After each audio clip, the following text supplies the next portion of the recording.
Hi, welcome to Health Journeys, a podcast about real human experiences in health and medicine. I am your host and healthcare advocate, Maritza Hasty.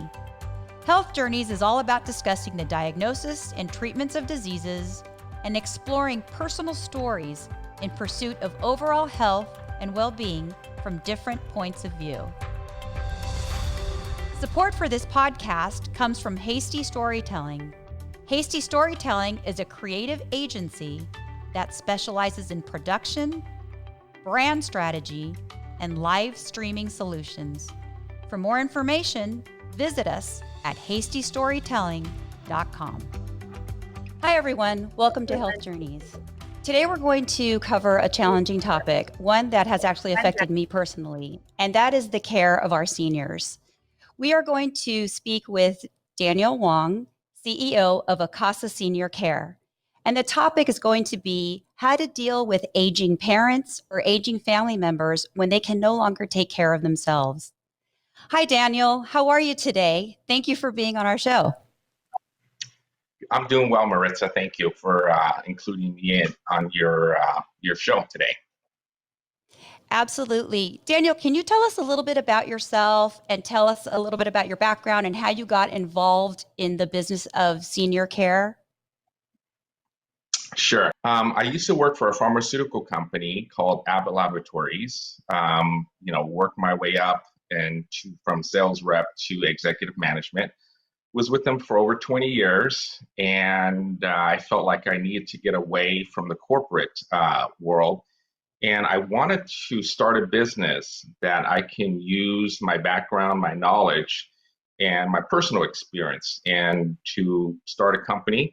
So, my family members did have senior care. None of them met our expectations as family members. So we became the caregivers. And so that's what really connected me to starting ACASA Senior Care. And that is definitely the challenge. As I said, this is a subject that affected my family as well personally.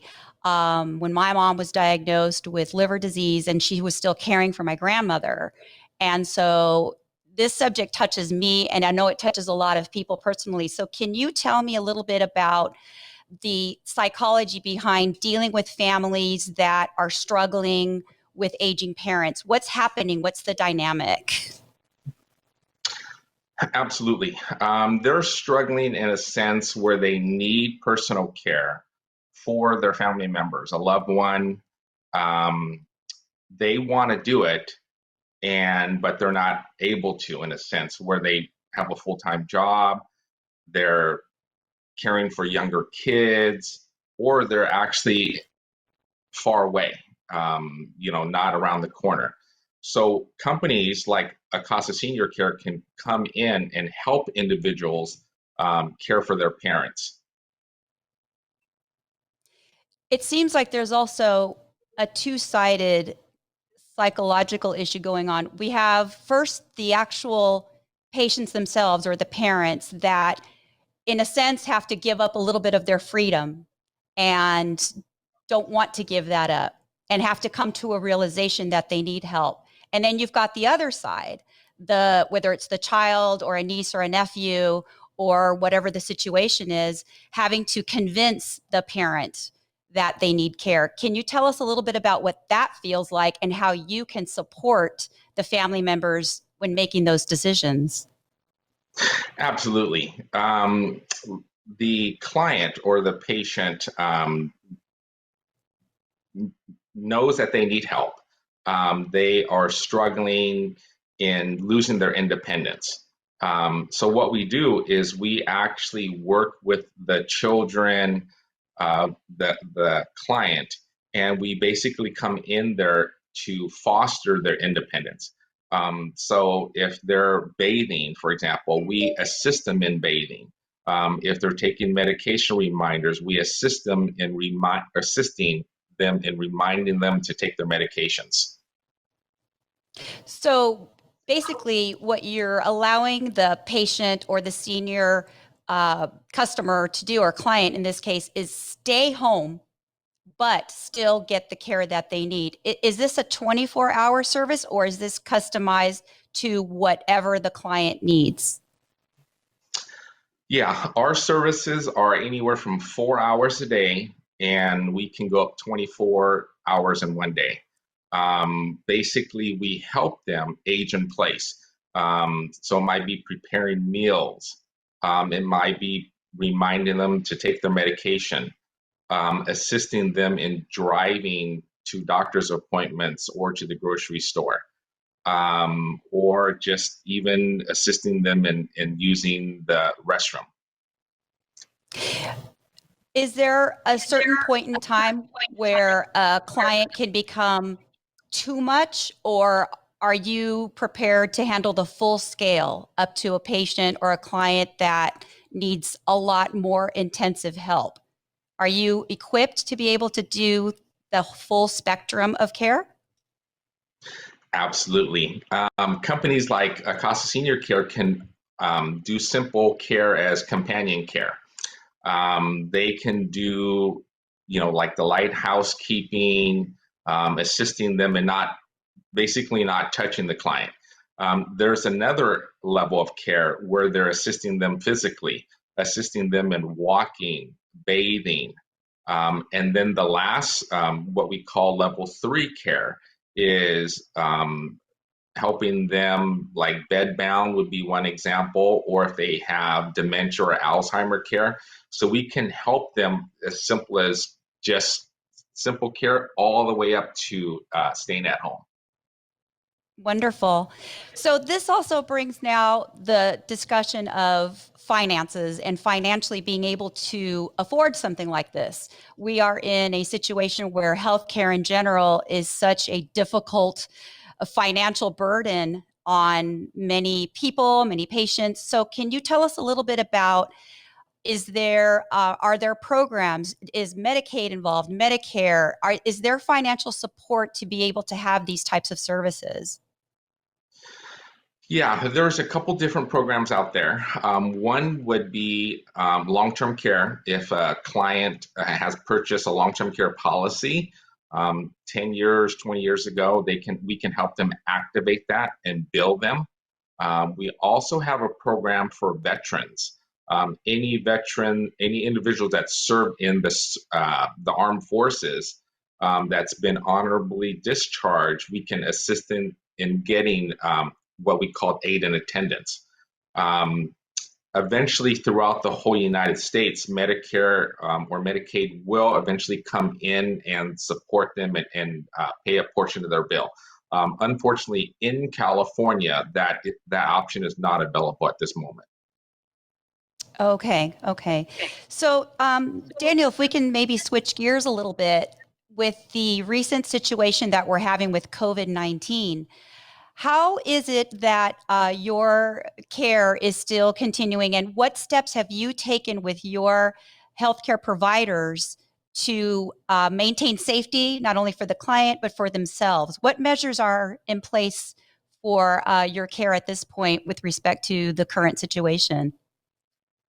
Yeah, so I assume that you're referring to the coronavirus. Correct. We are considered essential services.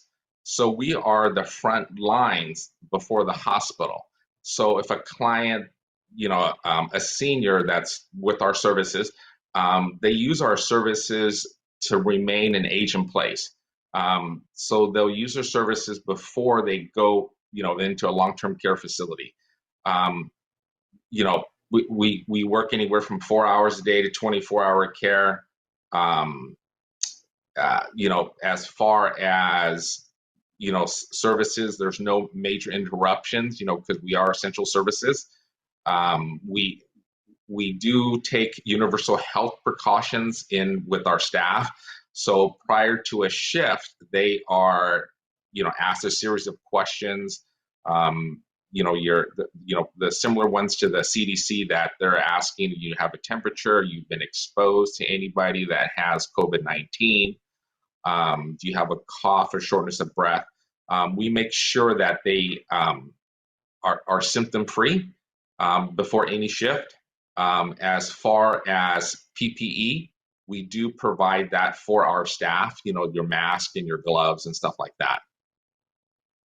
Well, very good, very good. I know that you probably have read recently with some of the skilled nursing facilities and convalescent homes, the tragic stories of many patients that have succumbed to COVID-19 and have died. So I would wonder that, or I would gather to say that patients that are in your care actually are much safer because they're in their own environment. And if your caregivers are taking the proper precautions, they are much safer in this type of an environment. So it's really scary, really sad to read some of those stories. Any thoughts on that? Yeah, it's unfortunate, that they're aging in a facility, that they are, I guess, close quarters.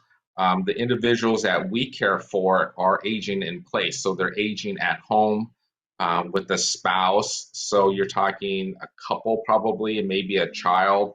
All of our caregivers, practice universal health precautions. So if, with the shelter in place, for example, they basically go from home to the client's home and then from home or from the client's home back home. I know that was kind of Okay. confusing. No, it makes sense. So, along the same lines, not necessarily specific to COVID-19, what kind of certification or training do your caregivers go through? So they are all licensed individual with the state of California. They have to meet certain requirements. We run criminal background checks on these individuals through the Department of Justice. They have to have a TB test. Our company requires a minimum of 6-month experience, depending on the level of care. Once they onboard, during our onboards, we do have a 5-hour training. In addition to that, we have quarterly and annual trainings for our staff. It would be in the office, and we do virtual training also. Well, wonderful. Now, do the members of your staff also have nursing degrees or any type of medical degrees as well outside of your training? To run a company like this, you do not. Fortunately for us, we do have a registered nurse on staff, which is my wife. She's the director of client care. But you got to remember, Maritza, that this is a non-medical service. So there's no medical services that are being provided to the client. Okay. Understood. Okay.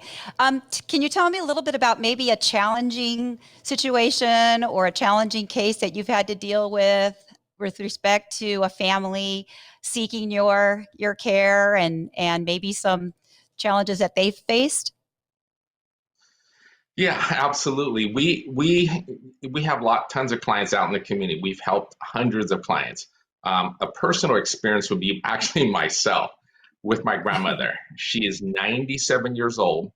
Wow. She has been aging in place for 50 years. She's lived in that same home.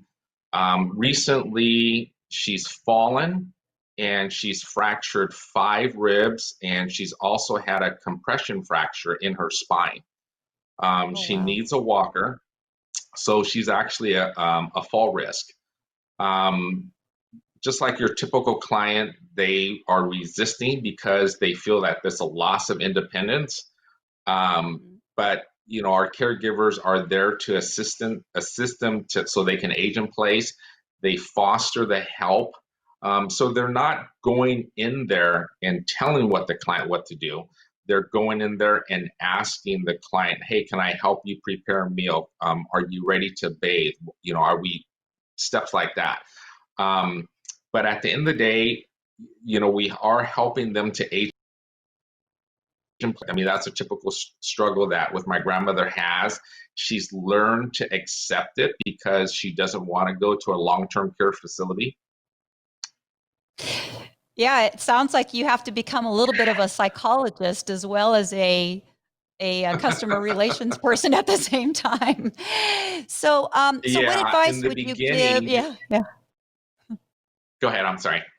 I was just gonna say, so what advice then would you give our listeners that might have a parent they're struggling with, they see the need and they're trying to convince them, Mom, you really need someone to come help you. I know that personally, I've seen that. And there's some people that they just won't give it up. They just refuse to admit they're getting older. So, what kind of advice do you have for families that are going through this to kind of ease them into this type of care? So for us, when we do what we call assessments, when we go and work with family members, we basically educate them on the options to age in place. One would be aging at home. One would be like a residential care facility. And part of our program also is that we educate the client and we take them to residential care facilities, and they realize like, hey, I don't want to be a roommate with all these other individuals. And then they realize that, hey, the best place is to age in place, age at home, the home that they've been in for the last 30, 40, 50 years. And then they realize that in order for me to stay at home, I do need a little bit of help. So when we start off with the client, we start off with anywhere from 8 hours a week to 12 hours a week. And then eventually they'll realize that they need more help. So that would be, for example, 4 hours a day, twice a week, or 3 times a week. Daniel, it is something to think about because even us, we're not there yet, but I certainly think about things like that. And as I age or as I get older, and I have seen and been to many skilled nursing facilities or, convalescent homes, and it's frightening. It's frightening. That's all I can say. So I really want to say thank you for providing this kind of service, for helping families transition this way. And hopefully, what you mentioned about Medicaid and state becoming more involved in this type of care. I really hope that that's the future so that more people have the choice and the opportunity to stay in their homes, to get the care that they need and not feel like, in a sense, they're being locked up somewhere. So any last thoughts about the topic and about, some of the recommendations that you have? Um, yeah, I think, to work with the family members, the kids, is to educate them on the different options they have. Obviously for us, for in-home care, senior care, that is one option. There are, if you look at the census data across the whole United States, there's 10,000 people that are turning 65 every day. So across the Wow. United States, this is an opportunity to help others. We've helped, for us, we've helped, you know, countless seniors. And in addition to that, we've created a lot of jobs in the community. So it really feels good in that perspective. That's wonderful. I think also it's something for people of our generation to think about, maybe to even plan out so that our children don't feel that burden and that we basically have some power and some say while we are healthy and while we can function, and in a sense map out what our elderly years will be like and the type of care that we want. Would you say that's a valid point? Absolutely. I believe that the more education and the roadmap that you do have, because there's going to be situations where clients are totally physically able to make those decisions now. Mm-hmm. Down the road, when they start to age, their mind starts to get deteriorated, and Alzheimer and dementia kind of kicks in. So I do recommend all clients or individuals like our age to help their parents get a living trust or a will in place, and then they'll take them through the stages of aging in place, and kind of get things laid out for decisions and stuff like that. I think that's great advice. I really do. Well, thank you so much for being with us today, Daniel. Really appreciate it. Congratulations on all of your accomplishments. And I think it's just wonderful that you're offering this kind of service and that you're helping so many families. I think it's a great thing. I wish that we would have had something like that. As I said, personally, when we were going through it, it was very, very tough and very difficult on my mom and on my grandmother. And it's something that will always be a part of our history that we really wished we had something like your service at that time. So it was tough. It was really, really tough. But thank you for your time. Have a wonderful day. And thank you so much for being a part of Health Journeys. Thank you, Marissa. Support for this podcast comes from Hasty Storytelling. Hasty Storytelling is a creative agency that specializes in production, brand strategy, and live streaming solutions. For more information, visit us at hastystorytelling.com. Health Journeys is produced by Victoria Bilionis and executive producers Dennis Lovelace and Greg Hasty. Finally, if you're enjoying the show, please subscribe, tell a friend, and visit us at hastystorytelling.com.